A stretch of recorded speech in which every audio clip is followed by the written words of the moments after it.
Good evening, YouTube. It's Flo. Looking at this channel, especially at our October SCP special, you might guess that I take a liking to creepy tales, and you would be right. The fascination of the dark and scary started a long time ago, and maybe it is because of an often appearing theme in German folklore. Something that was invented solely to scare children so they behave and stay away from dangerous places or persons. Die Kinderschreckfiguren, or in English, the children scare characters. A common theme is that the Kinderschreck stalks children and takes them if they don't behave. Sometimes they even get eaten. There are dozens of different Kinderschreckfiguren with different themes and different prohibitions associated to each character. In the following, I'd like you to present a few of the more known examples of these characters. Knecht Ruprecht, or also known as Krampus. On December 6th, St. Nick visits the homes and the homes of the people and decides which children were naughty and which were nice. The nice ones would get presents, while the naughty ones were beaten with a birch by Knecht Ruprecht. And also in medieval times, Knecht Ruprecht was a synonym for the devil. The Butzemann. It is a dwarf-like figure, or it's a dwarf-like character, and its name is derived from a Middle High German word Butzemann, which translates as punch. Other common names are the Mummelmann, which would mean the mummed man. The Butzemann takes naughty children, and as in early versions of his tales, he was depicted with chains and in the sky, and was kind of looking like the Grim Reaper. There are also a lot of similar characters that are similar to the Butzemann in their behavior.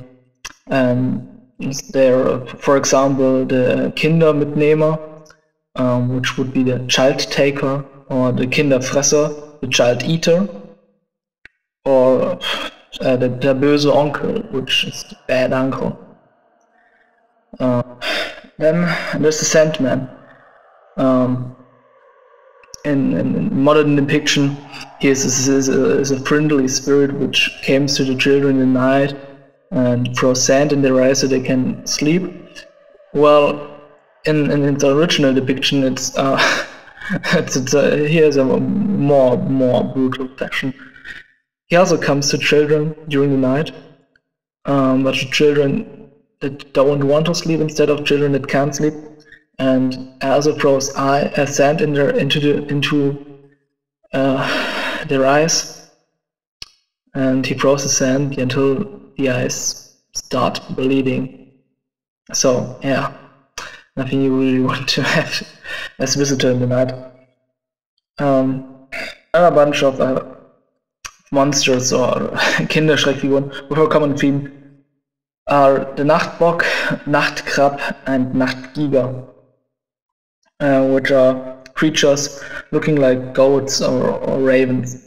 And they take children that don't want to sleep or are in the open during the night.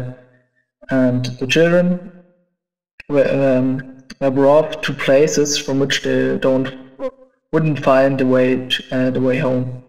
So, in a sense, abducting children and leaving them to die in the wilderness. Then there's the böse Wolf, the bad wolf. And the bad wolf was mainly used as a warning of dangerous places. For example, that children he was used so that children don't wander off alone into the forests. Then for the best example of one of the most the most interesting example, Kinderschreckfigur, in my opinion, is der schwarze Mann. This would literally translate to the black man. However, I think it is a better translation.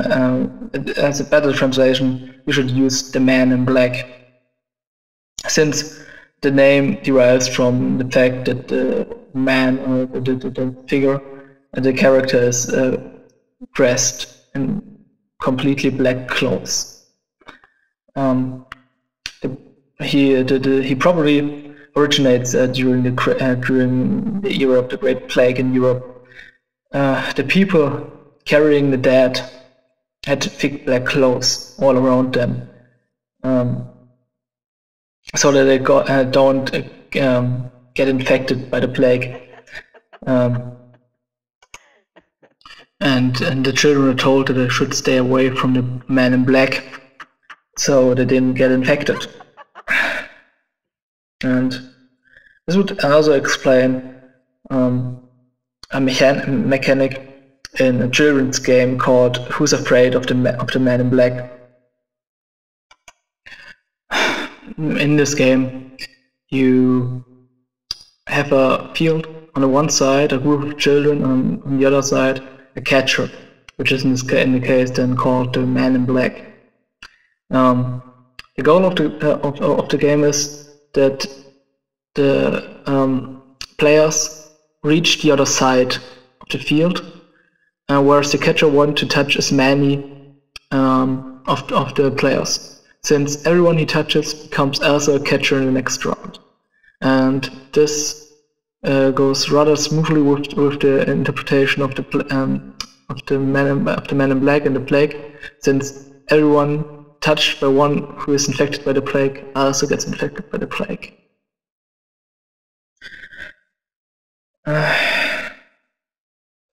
And yeah, I mean, besides of this origin, it is known that the man in black, that the schwarze Mann takes nach the children after he stalks them from a while. And the children taken are never seen again. So yeah, that was a short overview of Kinderschreckfiguren and German folklore, and maybe you get a little reminded from characters like the boogeyman in English culture, and they probably originated from similar sources or similar ideas to invent those figures. For the end, I wanted to make a little connection to a modern depiction of horror stories, namely creepypastas, because in some creepypastas or some creepypasta monsters share common themes with Kinderschreckfiguren. To pay more examples would be a Seed Eater or a Slenderman, and in the last case you have an eerie similarity between the Slenderman and the schwarze Mann, since the Slenderman's wearing suits, stalks children and takes them, and the schwarze Mann literally translates to Man in Black. Or the schwarze Mann translates to the Man in Black, stalks children and takes them. So yeah, that's that. Yeah, thank you YouTube for your thank you